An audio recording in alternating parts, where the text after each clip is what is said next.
2023.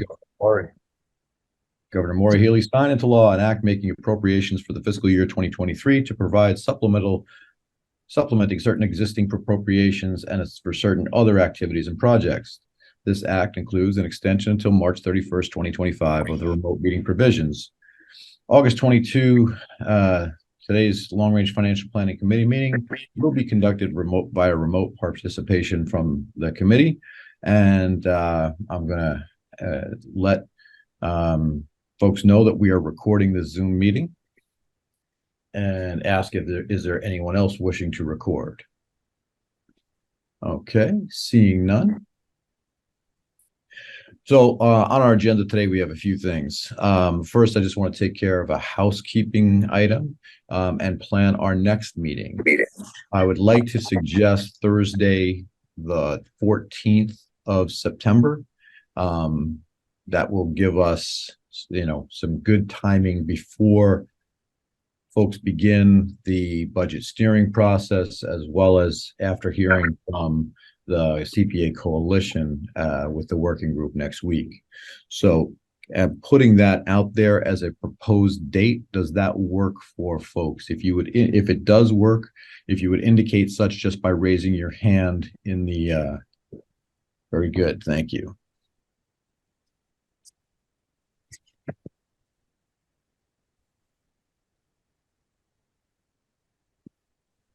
All right. It looks like we have consensus. So we will say 8 o'clock on the 14th of September will be our next meeting. On the agenda this morning, we have a report on progress from the working group for CPA. So I will turn that over to Nancy, who has been so kind as to sort of chair that group. And so if you would, Nancy. Yeah, good morning, everyone. Just a reminder, the people in this working group included Skip, Julie, Melissa, myself, and Chris Coleman and Stephanie McManus joined us and helped significantly along the way. I'm sorry I wasn't at the last meeting, and I know you had a brief update then. I just want to do a very high-level review of what we've done so far and then give you an update on our next step. So we came together looking at the Community Preservation Act and wondering if the adoption of it could assist in funding an anchor project such as HALE, whatever HALE becomes as it's presented to the town. And our quick conclusion was the timing for adoption of the Community Preservation Act and implementation would be out of sync with something regarding HALE, with the conservation restriction coming to the town within the next 6 to 10 months. The CPA could not be in place in time for HALE to be a project to consider, and in the timing as we now know it. We broadened our scope a bit and looked at should the Community Preservation Act potentially be adopted by the town in general and how it might assist the town. And we came up with a list of pros and cons that was in a summation memo that hopefully you have. And if you haven't read it, you can look at it afterwards. But we looked at pros and cons for adoption of CPA. Some of them apply specifically to near term and the HALE conservation restriction, but many of them apply to looking at the adoption of the Community Preservation Act in general. And there are definitely pros and there are definitely cons. And I think at our next meeting, after we as a group have a chance to meet with a representative from the Community Preservation Coalition, we'll come back with a final report and open it up, if that's what you want to do, Rob, open it up to a discussion to the entire Long Range Financial Planning Committee. Yes, and one last, if I can, just sure. One last thing included in the memo is we looked at the quantitative side of what adoption of the CPA might mean for the town. And with Stephanie's assistance, we looked at how what the level of funds that would be generated annually at different percentage rate surcharges. So think of CPA as a surcharge on the tax bill, and you can set it at a municipal level when you vote the CPA adoption at anywhere from 0.5% up to 3%. And for every 0.5%, about $435,000 is generated. And if we gave the more common adjustment to the calculation of deducting $100,000 in property value from the calculation, that $435,000 reduces to $400,000. So to the extent anybody wants to talk about it in terms of dollar generated, we have a scale for that, and that's just supplemental information. So Rob, that's my summary report, and I'll turn it back to you. Thank you. I see, Paul, you have your hand up. Did you have a question, or is that a residual from when we were? Yeah, sorry, Rob, I forgot to take it down, but That's okay. but I do have a comment about this, Nancy. I'm just wondering, like, and maybe I'm misunderstanding this, but the $10 million, are we going to, sometimes when you turn over some of that cash like that, are we somehow going to have any, restrictions that entitle the town of Westwood to have? I don't know, as far as any benefits that can also accompany that rate of $10 million. Yeah. Yeah, So Paul, that was that's not on outside the the table for scope. us. Right.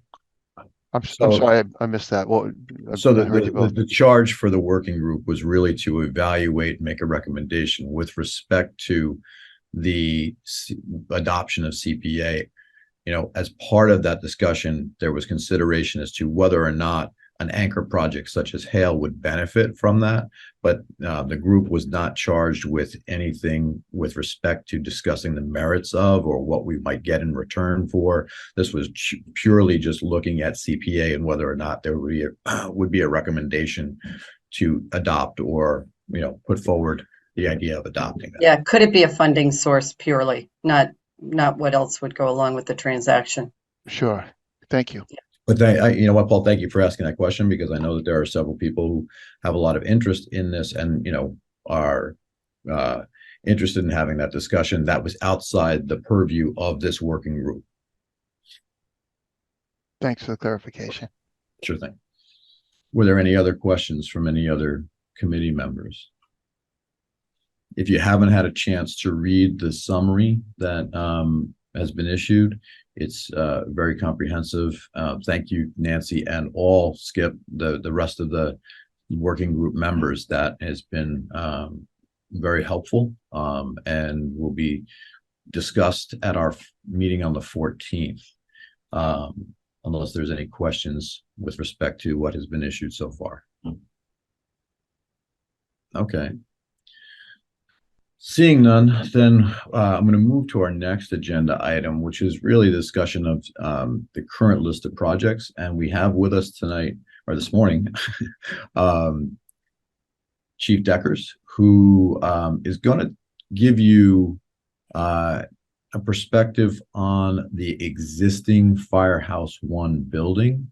And then when he's done, either I or Chris will take you through the decisions and discussion that took place at last select board meeting with respect to Firehouse 1.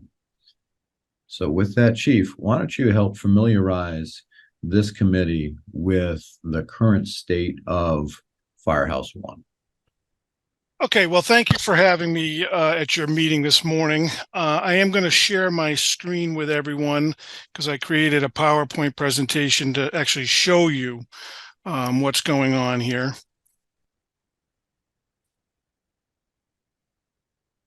Just let me know if you can see it. We see it. All right. So this is obviously the picture of Fire Station 1. It's getting tired. It might be past tired. It's probably exhausted. And so what we did is we worked with the town to get a facility study done. And to look at, the purpose of that study basically was to look at existing conditions, investigate desired programming, basically program. That means, what is the fire department doing? What should it be offering? What services should it add? What services should it subtract? Find a suitable location. Are we going to build on its existing location or look at multiple places? And I think Chris and Rob will go into that in more granular detail. And then provide the town with options and estimated cost. So when we start looking at, the fire department itself, the original construction was 1948. And it actually was a firehouse there before that. And then this one was built, and then major construction in 1975. It's about 14,000 square feet roughly.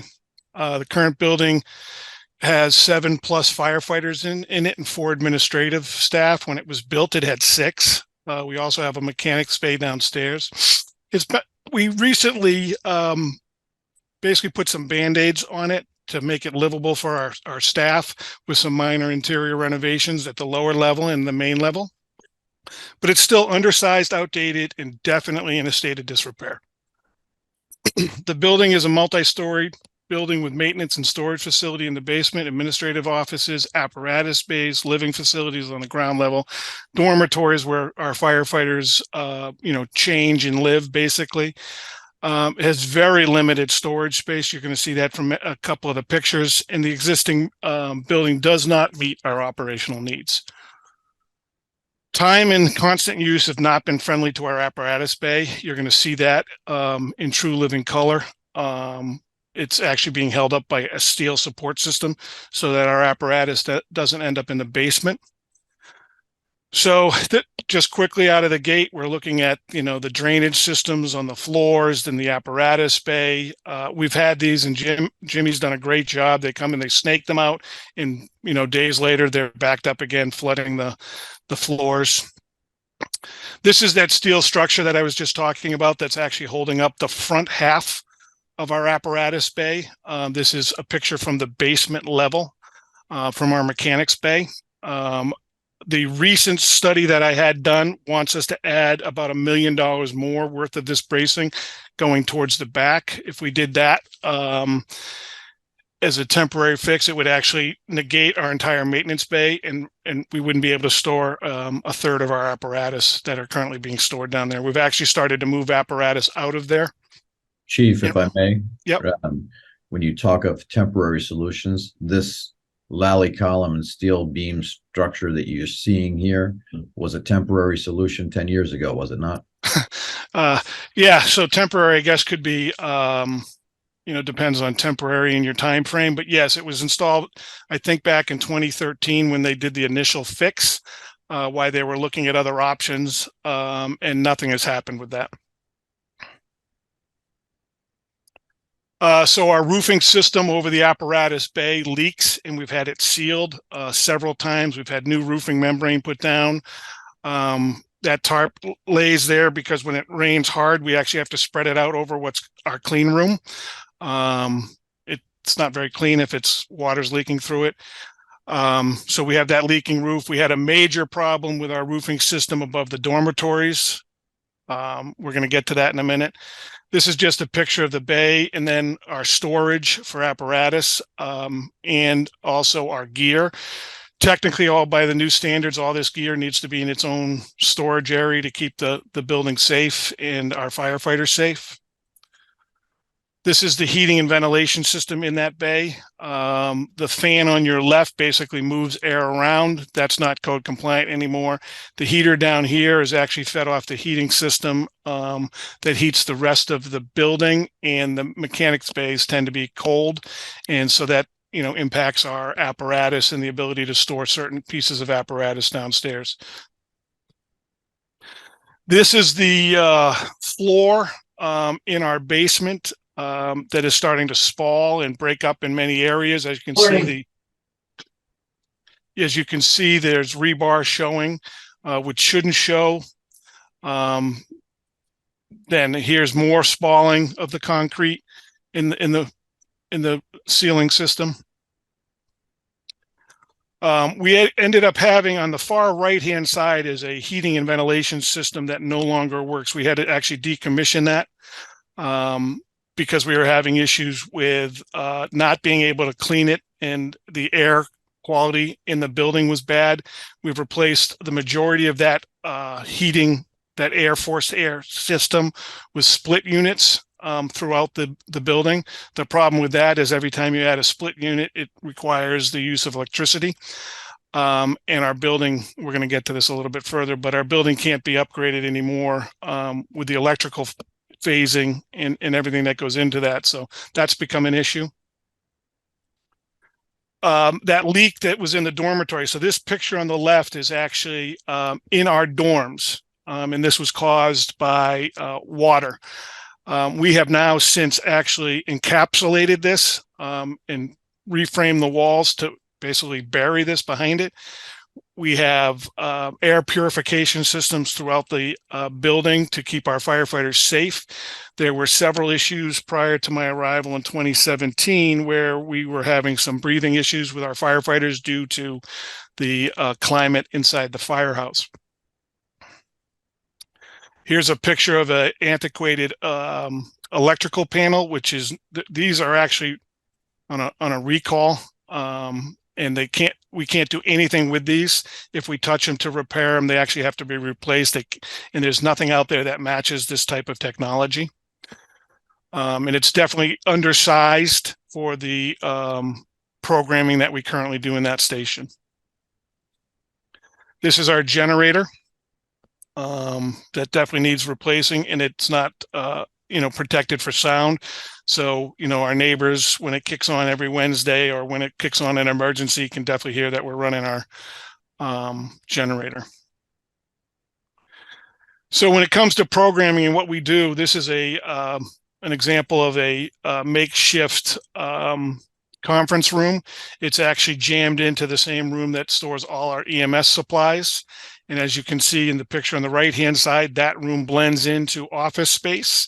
So my EMS coordinator sits in that first grouping, and our fire prevention officer sits in the second grouping. The people come in and try to conduct business. It's just not very efficient at all. If we're having a meeting and our paramedics need to come in to swap out supplies, they feel like they're stepping on people in the meeting. And, depending upon what we're talking about, maybe you don't want certain things to be heard by others. So there's just no room for us to do what we need to do in the sense of programming. The picture on the left here is a picture of the captain's desk. The picture on the right is actually a firefighter adjacent to in the same room. So the captain has no place to meet with their firefighters to mentor, coach, discipline, God forbid, if we have to, because we just don't have the room. So we jam as much programming into the space that we have, and it's definitely not efficient.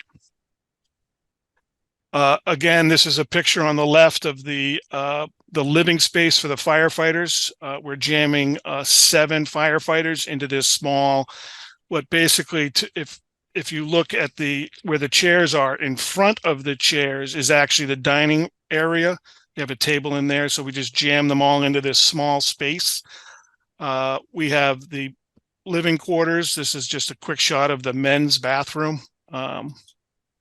So with our bathrooms, we basically have 2 bathrooms in the living quarters. One's a female bathroom dedicated to our female firefighters, but we only have 2 showers in the entire building.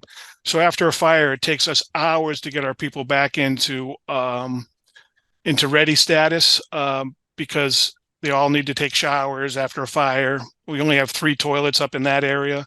Then we have 2 single-use toilets downstairs in the admin area. So we've definitely outgrown this building and its capacity. So any questions? Chief, thank you for that. The one picture that I was expecting to see, and maybe I missed it, was where the wall is sort of separating in that back left corner from the weight of the equipment. Yes. So I didn't grab, which is what makes all of that, lally column and steel beam stuff underneath necessary. Yeah. So that's one of the issues with that. I didn't grab that in an effort to, I could have gone on for hours with the pictures, and that was one I didn't grab. But yeah, so in the back corner, if you're facing the building on the left-hand side, the same bay that our ambulances sit in the back corner, the building is actually starting to separate. Okay, I see we have a question from Paula McLaughlin, one of the committee members. Paula, if you would unmute yourself and bring your camera on. I'm gonna actually leave my camera off because I have no Wi-Fi. I'm Oh. on vacation, so Very good. if Okay. it's just the same, you can you let me stay with no video. First of all, thank you for your presentation. It's enlightening. I'm wondering how the town is getting away with allowing the storage of your equipment. Just with all the studies that show how important it is to have the equipment stored properly and cleaned, with all the carcinogens and everything that happens, with fighting a fire. I'm just wondering how we even have that as the way we store our equipment for our firefighters. So I guess that's my first question. My second question is, in terms of program space, did we build the second fire station with enough, foresight so that we can handle some of the programming and other things? And I know each house has its own, staff and feel, but I'm wondering, didn't we not do enough with the new building? So when I look at, first, to answer your first question, is when a building is built, they're built to specific codes. And unless you're doing major renovations, you don't need to update to come to the current codes. So what we do instead in that scenario is we put policies in place so that after every fire, all the gear that's at that fire gets laundered to take care of the carcinogens and all of that. And to reduce it. It never gets rid of everything, but it does reduce it. In the new station, there's actually will be built a code where there's actually dirty areas and clean areas to keep our firefighters safe. We've also put in policies that our firefighters cannot wear their gear into the station living areas where they used to do. So that's how we take care of that, Paula. The second Not ideal, though. Oh, absolutely not. But you need to, you have You're to. making do, right? Yeah, we're making do until we can do this station. The second question is, there was always a plan to replace Station 1. So when they built Station 2, Station 2 was built to the purpose of that it was not going to be a main station and handle the majority of the programming or any part of the programming. What we find is if we try to split programming, because that was one thought I had, I was going to move our Fire Prevention Bureau over to Station 2. But then, our residents would have to come back to Station 1 to handle other business. So we're trying to get that all in one place so it's a one-stop shop and people aren't running all over creation to get things accomplished. And it's not really built because, again, that building, even though it's a much bigger building that was built than the two-car garage that was there before, really is designed, like I said, for a purpose. It handles basically the fire protection services for the Islington, and now it actually has a paramedic engine. We don't have an ambulance over there currently, but it's built so we can put an ambulance over there. But what we have is a paramedic engine so that level of service can be provided to the Islington side of town. I see. I appreciate that. I was just asking because, thinking about what, if nothing is obviously perfect, what sorts of adjustments could be made while, the town figures this out. Oh, Thank you for your time. absolutely. I see we have a few more questions from committee members. I think Nancy has her hands up. Nancy James. Yes, thank you. So first of all, thank you so much, Chief. Very enlightening presentation, and it's, sort of goes to the old adage of a picture is worth 1,000 words. I do have a couple of questions, and I apologize if I missed it, but was the station tested for mold, and was there any remediation done? So yes, it's actually been tested prior to my arrival in 2017, and we do it. We've done it twice. Jim McCarthy may have some more information on that because we had a outbreak after the roof started leaking again, and literally had to have them come in, open everything up, remediate the issue. And then we encapsulated the issue, so that, we're buying ourselves several years now with the encapsulation in theory. And then we continually run the air purification systems throughout. Okay. No, thank you for that. It's concerning when, that issue can keep popping up again. And relative to the number of showers, is there a standard, sort of a standard practice in terms of timing? Because having to, we mentioned carcinogens were mentioned earlier. Is there sort of a guideline in terms of how quickly firefighters should shower after a fire? Because to wait hours obviously is not ideal. Yeah. So are there standards to that? Yeah, there's health and safety guidance. So our firefighters clean up on scene, and we have specially designed wipes that wipe a lot of things down. As they're starting to restock apparatus, part of the crew is up showering. That crew finishes showering. The next crew comes down. They swap spaces and do it. When we look at the new station, there will be ample showers. When we looked at doing the Band-Aid renovations, we looked at adding additional showers, but it was going to cost us almost $250,000 just to add a couple more showers. So we didn't want to put, good money over bad in that scenario. If we have to, in those scenarios, we can send people over to Station 2 that has additional shower capabilities to get that done. So we do have the flexibility to get that done, but as our programming is designed right now, the majority of the people come back to Station 1 that are assigned, and we have 3 people assigned to Station 2, and then the other 7 are assigned to Station 1. It's just how it works out deployment wise, and enables us to get apparatus out quickly to your locations by that staffing complement. Okay, All thank right. you. Chief, before I ask Julie to ask her question, I am going to need to drop off for an 8:30 meeting that was not on my schedule from work when we first booked this meeting, but we have covered the 2 agenda items. I by no means want to limit the questions and answers that you get from the chief while he's here with us. So I'm going to ask Chris to continue to facilitate the meeting. The only vote that we will be taking today is a vote to adjourn, and I will ask Nancy Hyde as one of the voting members to be able to call for that vote. But Chief, thank you. And I know that others have more questions, so I'm going to drop off now. And Chris, if you would take over, and if you could just provide, when Chief is done answering questions, just an update on the vote that we took the other night with respect to the feasibility study, that would be great. Okay, will do. Thank you, Rob. Thank you, everybody. I apologize for having to bow out. Julie, Bye, Rob. the floor is yours.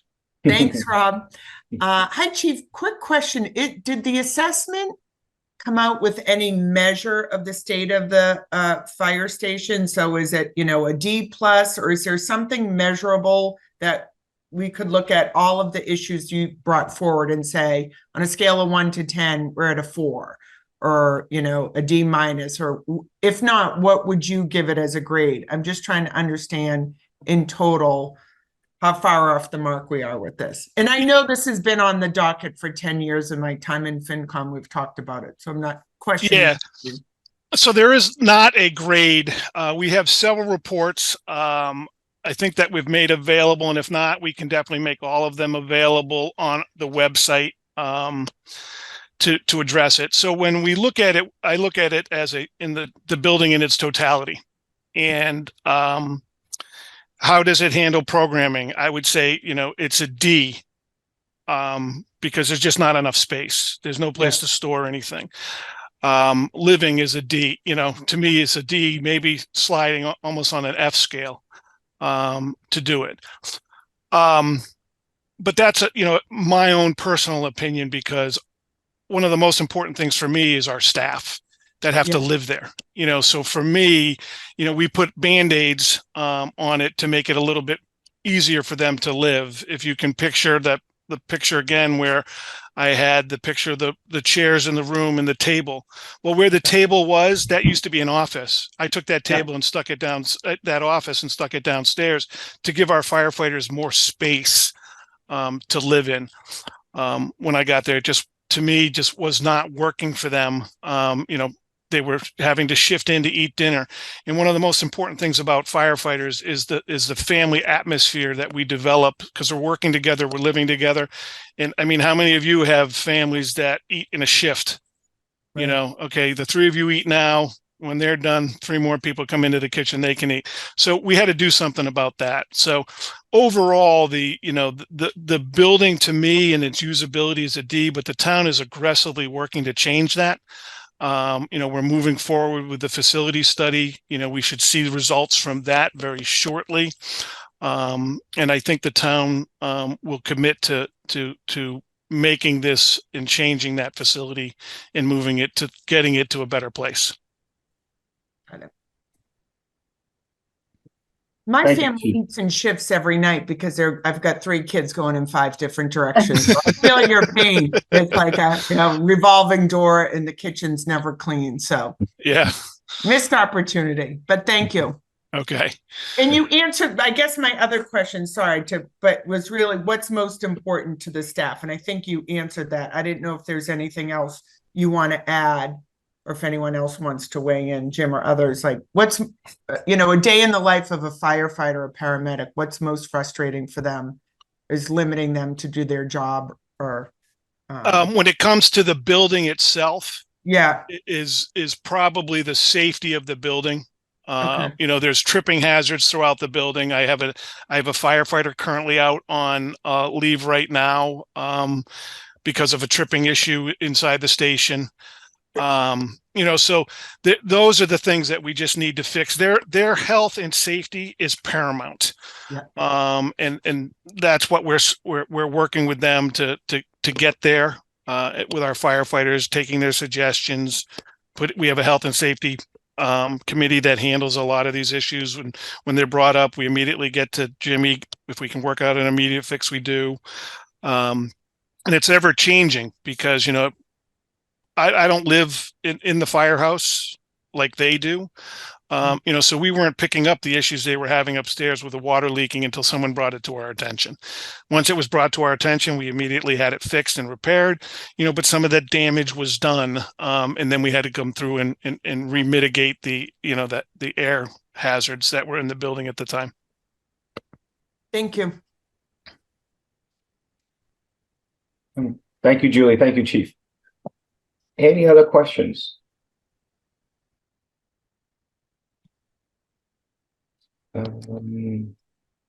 Seeing none, what I'd like to do is just to provide the committee with an update on what happened at the August 14th Select Board meeting. So prior to the August 14th Select Board meeting, in their July 12th meeting, the board received reports from 2 different consultants, one for an operational study and one on the feasibility study. The feasibility study is being conducted by an organization called Dorm Whittier that has done work in town. Most recently, they're working on the Pine Hill project for the town. And they provided 3 different locations within the response corridor. And the response corridor being portions of High Street. I think is it from Summer Street, Chief, to... There's a portion of High Street, Summer Street. I think it's to... Yes, Summer Street down to basically Manhattan. Yes.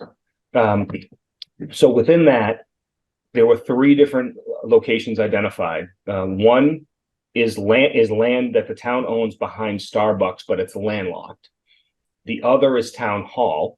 And the third is the existing fire station, the existing location for the fire station. So the board heard that on July 12th. At the August 14th meeting, Dorm Whittier came back, provided just a quick overview of those locations. And then the recommendation was made to the board to ask Dorm Whittier to complete their feasibility work using the existing fire station as its location. Reason being, again, the land behind Starbucks was landlocked or still is landlocked, and Town Hall, we don't have a plan for the occupants of Town Hall at this time. So looking to have a new constructed fire station at the current location. So Dorm Whittier is they took that authorization. They will complete their feasibility study for that site. That will include temporary station as well, because we wouldn't be able to use the existing station while the new one is being constructed on the same site. The goal is that we'll have Dawn Media coming back to the select board as early as October, to one of the October meeting with the select board, to present their final feasibility report to the board at that time. So right now, things are certainly moving fairly quickly when it comes to overdue, but quickly when it comes to the fire station as far as next steps. Chris, I'm glad you mentioned that the report will include the temporary station because that's an integral part of the operations during a period of construction. And I just, for what it's worth, I remember in the city of Newton and Newton Center when they were rebuilding on the same location as a current station, they did one of those pop-up structures like we have at the DPW site as the temporary station.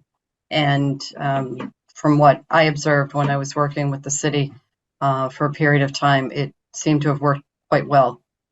Anyway, that's an important part of what their work is, so that's good. Thank you. Any questions from any committee members? Or any questions at all? Yes, Julie. How long would it take to build this, or what's the expectation? Is it a 18-month endeavor, or? So we will have that information as part of the final feasibility, but I would, I'm not an architect, I'm not a contractor. I would say at least 18 months. Okay, I'm trying to Is remember. that fair, Chief? Is that fair? Jimmy, Chief? Good ballpark for a new construction, at least. Yeah, 18? it's going to be at least 18 months to 2 years. Okay, Because there's a lot that goes on. Because there's mitigation factors, like when we have to move out, reset up, then they have to mitigate all the hazards in the building. Then we also have to move our IT infrastructure from the building. Hopefully we're going to be able to do that prior to the start of it so that it doesn't lengthen the extent of the construction process, and then take the whole building down and then put the whole building back up. yeah. And Julie, and for the committee, just to add, Yeah. once the select board receives that final feasibility report, then we have steps that we have to bring it to the town. Yeah, for support and understood. approval.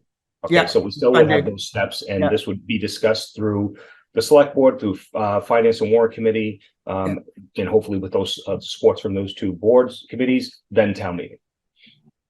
Makes sense. Okay. So it sounds like this is a priority for select board. Yes, Great. I'm not a select board member, but they have said this is their priority. Rob said you could speak for him, Chris, so I guess you can. Oh, I got a lot of things to talk about now. Are there any other questions on that? So if not, I think that's it, right, Chris? That would be it, yes. Okay, so Rob got us set up for our next meeting. So at this point, I'll just on Rob's behalf thank everybody who's attended the meeting today and those who are our guests in the attendee room. And I'll ask for a motion to adjourn the meeting. So moved. Okay, in a second. Second. Okay, given it's a Zoom meeting, we do a roll call vote. So I'll go to the voting members. Chris Paff, can you say yay or nay on adjourning? Yay. Maya? Yes. Thank you. Phil's not here. Paul Tusseri? Yes. Julie Bride? Yes. Nancy James? Yes. I don't think Melissa made it. Did I? Okay. Paula McLaughlin? Are you still with us, Paula? Okay. Dan Weller wasn't here. Skip Wells? Yay. Okay. So we are adjourned and we'll see everybody in September. Thank you. Thanks. Thank Bye, you. everyone. Bye-bye. Bye-bye. Thank you.